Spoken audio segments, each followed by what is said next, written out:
When I come back from a 6-month business trip, my wife, Lila Hickman, hugs me and says she wants a baby. Her sudden request makes me suspicious. Is she already pregnant? Is she trying to make me take responsibility? After all, I've been away for so long. If she's been seeing someone else, I wouldn't even know about it. To test Lila's loyalty, I secretly install hidden cameras in every corner of the house the next day. Then, under the guise of another business trip, I check into a hotel right across from my house and monitor the house's movements on my phone. For the next 3 days, Lila's behavior seems normal, but on the 4th day, she dresses up and happily leaves the house. I immediately suspect she's meeting a man. I zoom in on the camera that faces the entrance of our neighborhood and see her walking out. I follow her discreetly, but then she walks into a farmer's market and I feel a sudden wave of relief. It seems I might have misjudged Lila. An hour later, she goes home with bags of groceries. I go back to my hotel and resume monitoring. Lila puts the bags down and immediately picks up her phone. How much longer? 3 more hours.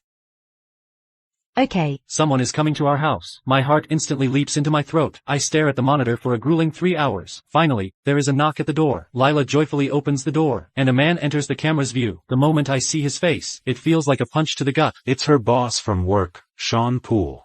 Watching them share a meal happily, acting as intimately as any married couple, I feel like my head is about to explode. I want nothing more than to beat them to a pulp, but reason suppresses the impulse. I must wait for concrete evidence. Half an hour later, they finish their meal and walk into the bedroom to rest. Though my heart burns with rage, my expression remains calm. I smile wryly. I sacrificed everything to earn money, all to give her a stable home, to scrape together the $200,000 down payment. I endured countless hardships. I finally bought the house and got married. Yet only a year later, she betrays me like this. As I stare at the sickening scene on the screen, a cold smile slowly curves across my lips. I exit the surveillance app and use a new SIM card to dial the police.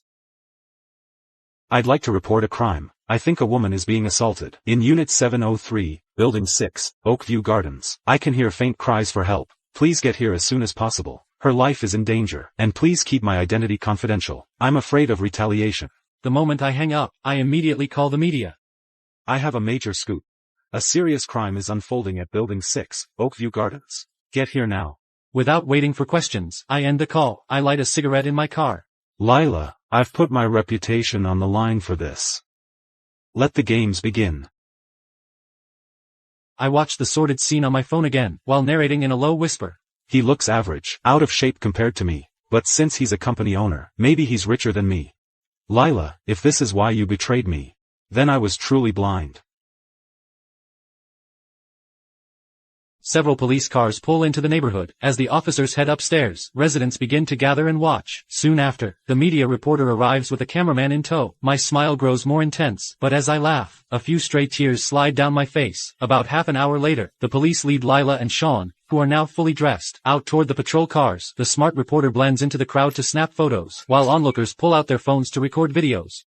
I heard it was a home invasion and assault. That guy is absolute scum. That's nonsense. Where did you get that info? Hey, let me tell you, that woman lives right above me. Her husband is always away on business. Whenever he's gone, I hear those sounds coming from upstairs. I'm sure she's having an affair. Oh, I knew about it too. I wanted to find a chance to tell her husband, but with how things are now, he must be livid. I'm certain that Lila and Sean are officially infamous, and I'll become the victim of this scandal. My goal is achieved. I just have to wait for the police to call about Lila. I can't wait to see her reaction when she faces me. Shortly after returning to my hotel, I received a call from the police. This is the Hanford Police Department. Is this Mr. Tom Powell? A triumphant smile spreads across my face, though I keep my voice laced with confusion. Yes, speaking. Is something wrong? We received a report that your wife was assaulted. I cut the officer off immediately. My wife was assaulted? Are you sure? This isn't a scam call, is it? Sir, please calm down. My wife's name is Lila. Are you sure it's her? Is she okay now? I've interrupted the officer twice now. This time, her tone turns firm. Sir, please listen to me. Your wife was not assaulted. I let out a staged sigh of relief. Thank God. As long as she is safe. But she cheated on you. The investigation confirmed it was consensual. The officer's blunt statement left me silent. I pretended to be deeply affected, but being cheated on really hit hard.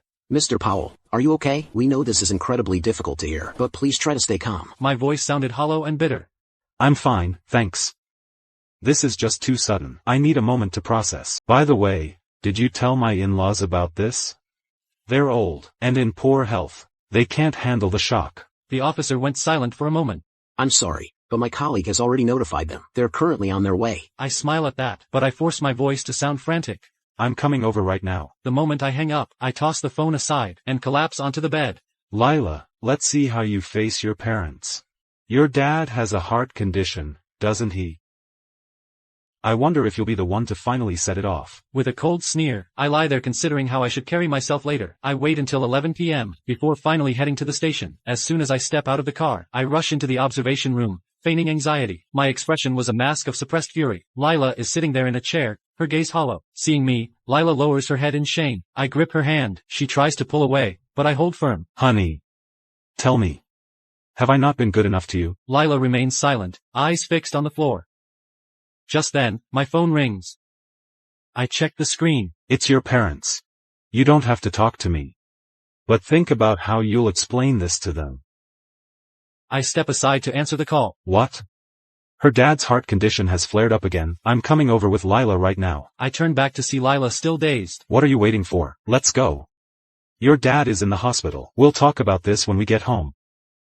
On the drive, I roll down the window, letting the cold air bite at my skin. Out of nowhere, I ask. Are you pregnant? Lila gazes out the window, remaining silent. If you want us to stay together, get an abortion. I don't believe it's mine.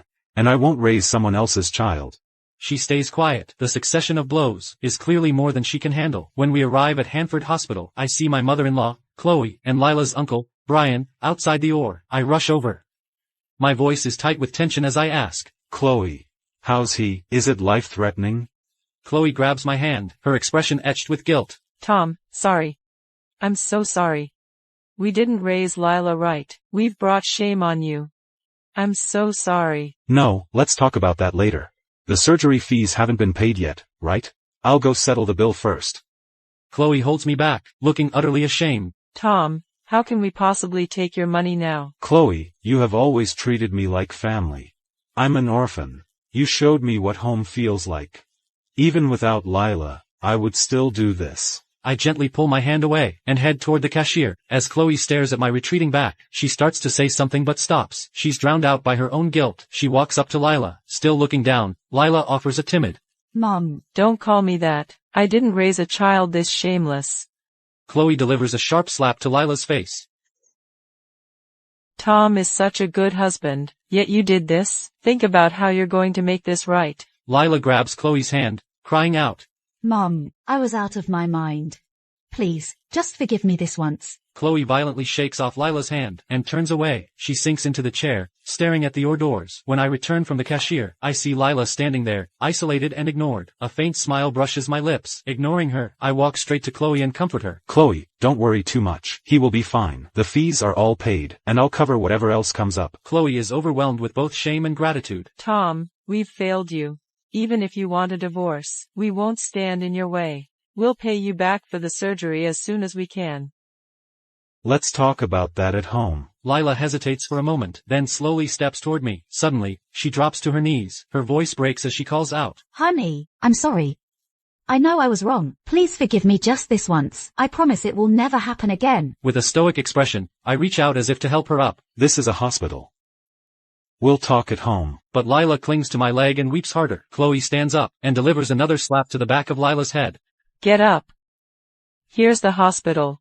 Haven't you embarrassed us enough? Lila looks at Chloe in shock. She wants to use Chloe's presence to force my forgiveness. Even if it's just a perfunctory response, she'd see a glimmer of hope. She didn't expect Chloe to turn on her. A wave of mockery flashes through my mind. I see right through her. I've already cast aside my reputation. Why would I care what Chloe thinks of me anymore? A few hours later, my father-in-law is finally wheeled out of the OR. I turn to Chloe and put on a thoughtful act. Chloe,